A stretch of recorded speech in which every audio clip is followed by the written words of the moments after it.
Allez, comme promis, un topo sur les gammes à faire régulièrement, au moins une fois par semaine ou deux, toutes les sorties light et même en échauffement, des sorties plus costauds pour travailler la musculature du pied et le faire travailler dans différentes orientations, parce que pour avoir une bonne boîte à outils, il faut que le pied soit capable de travailler dans différentes orientations, donc savoir le faire, équilibrer tout le corps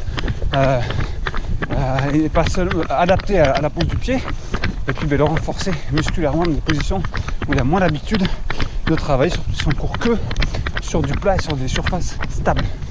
Exercice simple, premier exercice, comme le passement de jambes chez les footballeurs, où l'appui va se situer sur le côté, latéralement. On cherche à aller surtout latéralement et pas vers l'avant, et tout l'appui est positionné sur l'extérieur du pied et il nous permet de balancer et de passer de l'autre côté. Intention du mouvement au moment où on décolle du sol et pas au moment où on va atterrir sur le sol. L'intention, vous la mettez dans l'impulsion et le changement de direction. Voilà, les footeux ils vont bien comprendre ça. Après, ça fait bosser les fessiers, ça. Et bien l'inverse, là, contre-appui, très important, très utile aussi en trail, dans les terrains techniques et les virages. On peut avoir besoin d'aller chercher ça. Bon, surtout l'intérêt toujours, c'est de travailler la musculature du pied dans des orientations qui ne sont pas les orientations les plus communes. Et plus on allonge les distances, plus on va avoir besoin d'avoir un pied très fort sur la longueur. Bonjour.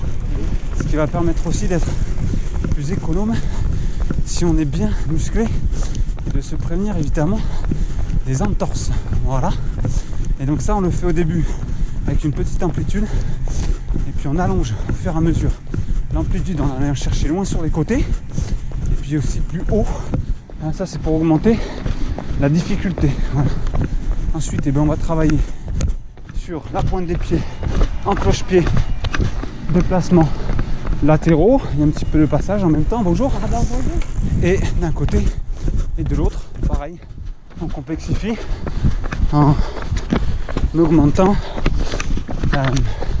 l'amplitude, en augmentant la hauteur des sauts. Voilà.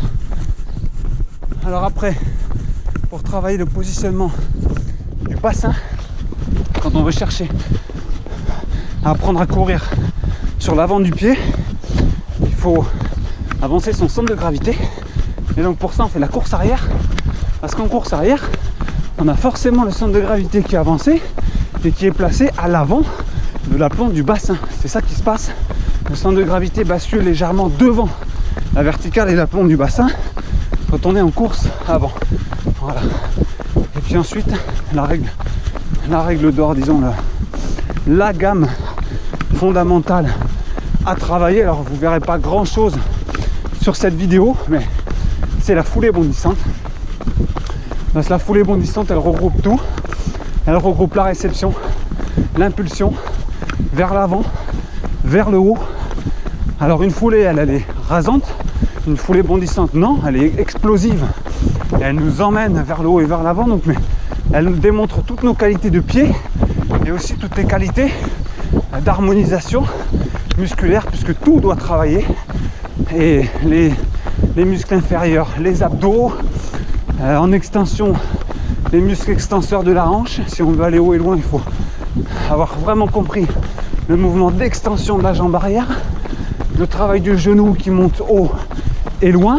Donc lui, le travail du genou, le placement du genou, le déplacement du genou, il intervient évidemment quand on commence à se demander si je veux changer ma pose de pied, si je veux passer plus vers l'avant du pied. Et le genou va intervenir puisque c'est lui qui va avancer un peu, monter un peu pour libérer de l'espace au pied, à la pointe. Et comme ça, pour éviter les obstacles, plutôt que de lever la pointe de pied, vous lèverez un peu le genou et vous aurez toujours votre pied relâché et qui va juste se contracter et préparer le mouvement juste avant la pose du pied. Voilà, j'en ai dit beaucoup. On arrive sur un chemin un peu plus délicat, mais c'est pas grave, je vais quand même juste faire une petite démonstration. Mais l'essentiel, c'est déjà de comprendre à quoi sert cette foulée bondissante. Voilà. Je vais tenir la caméra.